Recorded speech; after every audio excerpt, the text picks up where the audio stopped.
भारतमातेच्या कीर्तिमुकुटातला एक अस्सल हिरा झाला, कोहिनूर हिरा झाला, मानाचा तुरा झाला. अनेक कुस्त्यामध्ये या भारतमातेचं नाव आणि तिरंगा झेंडा उंच उंच नेला. तमाम भारतीयांची छाती अभिमानानं फुलून आली याच मारुती मान्यांच्यामुळं. एक अनगढ हिरा लहानपणापासून लाल मातीत खेळायला लागला. वयाच्या 8व्या वर्षापासून तालमीत जायला लागला. परमेश्वरी देणगी लाभलेलं पोरगं हातापायानं लांबडं. खऱ्या अर्थानं कुस्तीला मिळालेलं एक वरदान म्हटलं तर चालेल. कवठेपिरान गावाला वरदान मिळालं. लहान मोठ्या कुस्त्या करायला चालू केले मारुती मान्यांनी.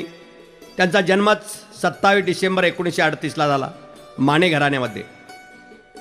एका सामान्य कुटुंबात जन्म झाला. वडील ज्ञानू माने यांचा हा